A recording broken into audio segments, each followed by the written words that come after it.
ever just plan to film one day and then the weather says absolutely not? It's going to be somewhat dark the entire period of time that you blocked out to film. Also, the weather in Michigan this week has been insane. We've had 8 tornadoes in one night in the state. That was Tuesday or Wednesday. It's now Saturday. We've had severe warnings like every night since.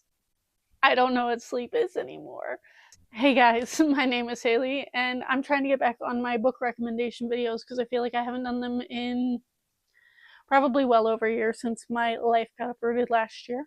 But that's an entire other story. If you want more to learn more about that, I have plenty of videos about like my homelessness journey and having to move very suddenly last year and all of that. But today I'm going to do a recommendation video, and I think I wanted to do a nonfiction one because I don't know that I've ever done a nonfiction recommendation video. I have a few like themed ones, like I have one on Christian like books on Christian nationalism that I'm compiling recommendations for, but this is more miscellaneous recommendations. I think the title is going to be something like racism, cults, teaching, maybe fascism. I'm sure some of these had a lot to do with that. So if that's something you might be interested in, please leave a like or leave me a comment down below.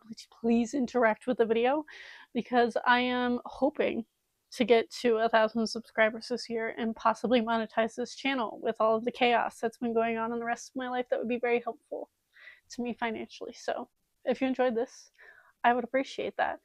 But I think I have 12 recommendations. These are books I've read over the last year or two, as I've been trying to inform myself on a lot of things that I was not taught in the religious cult that I was in, as well as just in general by the US like system that they teach to children, and like the curriculum that we all grew up on here in the United States, which often was not accurate, especially depending on where you lived. So we're going to jump right into the recommendations, and I think we're going to start with cults.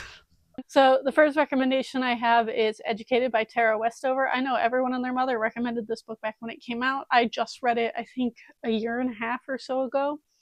This is fantastic. This is the story of Tara. This is her real life story about how she grew up in, I believe their family was Mormon, but they were very like isolated Mormon in the sense that her father was the cult leader of the household and they did every little thing that he told them to. It was a very abusive situation. They didn't really get any schooling. And this type of book is the reason that I have a really big issue with homeschooling specifically in America, especially for religious reasons, because things like this happen. Is every situation of a religious person homeschooling their kids going to be this? No, it's not going to be this extreme. But the probability of it goes up exponentially when the situation is allowed to happen by the government, and there's no mandated reporters, there's no interaction with people outside of your family structure. That is very, very dangerous most of the time. Statistically, much worse situation for the children. So I highly recommend this one. Please check triggers if any of like the abuse situations are something that might be an issue for you, but I will always recommend this book. Next up, I have The Undocumented Americans by Carla Corneo Villavicencio. I'm so sorry. Please just disregard my pronunciation of that. But this is exactly what it sounds like. It's a bunch of undocumented Americans telling their stories, and I felt like this was a very, very important read, especially within the last year and a half of the current presidency here in 2026 in the United States. There's a part of me that truly wants to believe that if I just tell people the right information, or I tell people the statistics or anything like that when it comes to things like people who are undocumented, about how they're not out to get you, they're not the reason that your life is terrible, they're not responsible for all of the things that this administration is telling you that they are. And if I give them that information, they'll just believe me, and that often rarely is the case, especially if somebody is deep in the MAGA side of things. So I believe that listening to people's stories is the easiest and most helpful way for us all to grow as people and learn empathy. Because toxic empathy does not exist, unlike what the religious right is telling you currently in the United States. But if you clicked on this video, you probably already know that. But if you want to learn more about people's stories who came here and are still undocumented because of how messed up our system is on a lot of things in the US, but especially the path to citizenship and how difficult and how expensive it can be, please read this book. I highly recommend the audiobook. That's how I listen to it. And we have Black Fatigue by Mary Frances Winters. I read this. This was one of the original ones I wanted to film this video about. So it's been a minute since I read this one. But this was just talking about general racism in the United States. It was a very formative text for me who had not ever really delved into the subject. I feel like this was a good intro if you wanted to learn more about it and to deconstruct a lot of the things that us as white people in America have been taught or have not been taught. Both are an issue when we don't have the discussions that need to be had. That's how we get in the mess that we're in now, but I definitely recommend that one. And in the same vein, I would recommend Push Out by Monique W. Morris. This is specifically about Black girls in the schooling system of America and how statistically they are more likely to be kicked out. They are statistically more likely to be discriminated against because they tend to be, in their words, loud and unruly, which is racist in and of itself. But this, because I am a teacher and have been a teacher working within the childcare spaces for years now, this one was especially eye-opening to me as somebody who was working with a lot of children of color at the time, especially in daycare settings or even like up to 12-year-olds. This was a very important read for me to combat some of my own inner racism that I had never really thought about. And I feel like more of us need to do that. And then I have Lies My Teacher Told Me by James Lowen. And this was so eye-opening. I think I also listened to this one on audiobook, and it's quite literally what it says on the tin. It is lies that our teachers have told us, not because our teachers were necessarily malicious. Some of them probably were. Some of them probably had a lot of things that they themselves had not unpacked. Not every teacher is a monolith or is perfect. But this is also dissecting what we are taught in America and how it is a revisionist history of a lot of things besides putting white people in the best light. This was fascinating. I also think it's a great intro to just like nonfiction in general or things you've never really deconstructed within your time in school. And I have How to Stand Up to a Dictator by Mariah Ressa. And this was a story about how the media was taking over, specifically, I believe takes place in the Philippines. This was a big thing. It takes place in the journalistic media realm, and she worked in both that realm in America and then in the Philippines, and it was the American influences on the government structure and media and everything out in the Philippines. I found this fascinating. I really did not know much about the Philippines outside of like K-pop people that have talked about their experiences living there, but a lot of them lived there when they were young and then they moved to Korea. So I really didn't know a lot about this country. So this was a fascinating read. I also listened to the audiobook of this, and I believe she reads it herself. So I do recommend reading in that format if you have the ability to. And then we have We Were 8 Years in Power by Ta-Nehisi Coates. Ta-Nehisi Coates has written so many things. I think this is the only one of his that I have read.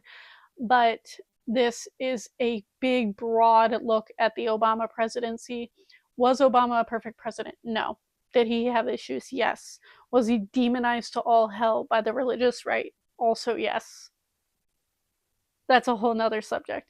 But this one in particular, this book focuses on the leaps forward we made within combating racism and a lot of things involving especially Black Americans during that time, which was not something I was really aware of during Obama's presidency. I'll be completely transparent. I was in a religious cult, so I was not aware of any of the things that were going on besides the fact that a lot of people generally liked him.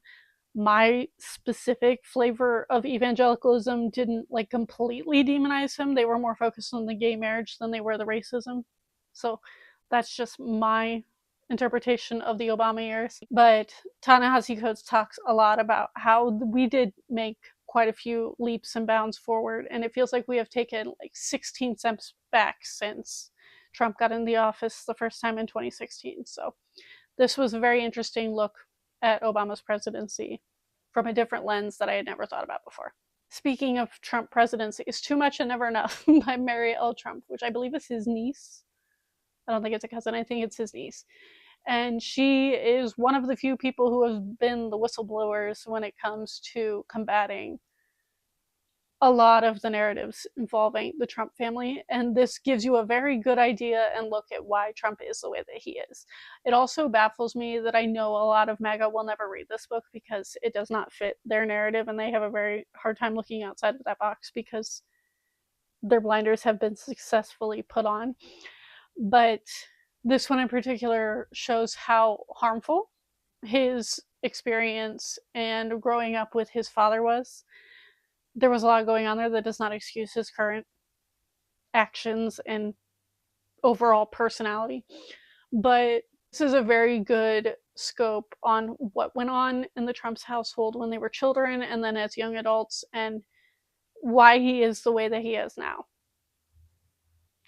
It will always baffle me that the people who support him the most are the ones who would never be helped by any of the policies that he's putting forward, which is really depressing. But when I read this right before, I think it was right before he got elected again, I was shoving this book at everyone. I bought extra copies. Anytime I found one in the thrift store, I would send it to someone because I feel like I've literally never heard anybody talk about this book other than me. I picked it up randomly, I think in a bins, like a Goodwill bins, years ago. So it was an enlightening read. Next up, we have 2 books on teaching and schooling. I read these while I was still a teacher and working in daycare, so they were actually very helpful to like fix my mindset on not just like the survival mode of teaching, but also the fact that capitalism and the way that America runs especially is detrimental to teaching children in a lot of ways, especially meeting kids where they are at, which is a whole nother subject. But the first one I recommend is Creative Schools by Ken Robinson. I do think this was one of my favorites of the 2 that I read, and it was just literally breaking down all of the issues in the schooling system of America back from like earlier in the time frame of like the 50s and 60s when there started to become laws that allowed like certain neurodivergent people or kids on the spectrum to be involved in society, and the pushback that came from that, as well as ways that we dampen and stamp down creativity a lot of the ways in current days of the schooling system, because there was, when I was a kid, it was a big push for like STEM. I don't even know what the push is now. I assume it's for like tech or just being general worker. I haven't been in school. I will be so for real with you. I have not been in school in the last 10 years, but I have worked with a lot of kids in school, mostly younger, so I cannot speak to middle school or high school, but from what I hear of my friends that are teachers, it's not looking good. So this was a very important read, and I do eventually want to do a full breakdown of this book as well as the next one, which is Out of Our Minds by Craig B. Hawley. This was a very similar situation. It was like, why do teachers get into this? What are we doing? Why do we do the things that we do? How do we help our students? And all of the breakdowns of all of those things, I felt that both of these were very, very helpful, but in different ways. And I do think I am eventually going to make a video of those 2. I would have to go get my copies out of the storage unit. I like annotated the crap out of them, so it would be an easy breakdown for a sit down video, but please let me know if you would like to see that, especially if you are a teacher. I feel like that would be a very interesting conversation. So comment down below if you are and you would be interested in that video, because I've been thinking about it for months. And then next up, I have A People's History of the United States by Howard Zinn. I feel like everybody should read this book. There is a teen edition if you have a younger teen. I do think it's a very, very, very accessible read. Like, it's an easier read for a 600-700 page nonfiction. It's not dense, which I was really surprised at. I read it in less than a week, which for a book that's like this big, and for me at the time who was not reading a lot of nonfiction, that was actually very impressive.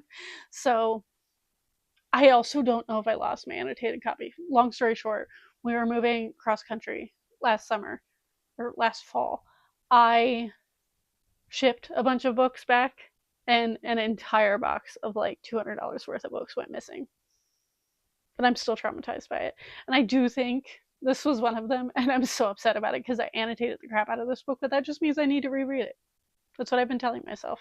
Because I'm pretty sure that one got lost in the move, and I'm still really upset about it because I loved this book. And I think a lot more people need to read it. I think it should be required reading, especially in high school, especially like the high school version I've heard is very good. If you are a teacher and you have high schoolers, think about adding this into the curriculum if you have power over that. I know not all teachers do in their cities and their schools. And that ties back to the books I talked about before. And then last I have Dying of Whiteness by Jonathan M. Metzl. This is another one that I've been like cooking up an idea of doing a entire book, entire video itself on, because this is the story about the American South. Specifically, it is about Tennessee, Missouri, and what was the other one? I think Kansas. Tennessee focused on healthcare, Missouri focused on gun control, and Kansas focused on schooling and how their schools and everything like that has been constantly defunded over the last few decades. And this was fascinating. I especially was really interested in the story of, there were like a few chapters on each of these. The one on gun control was fascinating to me as somebody who grew up in Ohio. I know this is not the case for everybody in Ohio. I know a lot of Ohioans love their guns, and as somebody who did not grow up with them, I don't get it. I have shot them. I didn't like it. I had people who were obsessed with them. Not my jam. And so I've always been curious on the mindset, especially in the South, of the gun culture there, about how little kids just grow up with them being so normal and in often very dangerous situations. The gun control conversation was very interesting to me. I didn't agree with it, but the way they were interviewing people and getting the reasons for it, a lot of it comes back to religion, because religion, if you did not know, is very prevalent in the American South. It was a fascinating look at a lot of things. There's also, it talks a lot about the racist components of why we don't have universal health care here in America, which is a conversation that infuriates me to no end. And then the system of schooling in Kansas is another thing that I have a lot of issues with as a teacher myself, but this was a really comprehensive guide to all three of those issues. I highly recommend it. I've never seen anybody else talk about this book, and I feel like it needs to be talked about more, which is why I might make an individual video on that. So if any of those things interest you, also comment down below, and I will try to get my thoughts and head together to do that one. But yes, those are my nonfiction book recommendations for like cults, racism. What else have I talked about? Teaching. I think there's a little bit about fascism in there. I hope you all enjoyed this.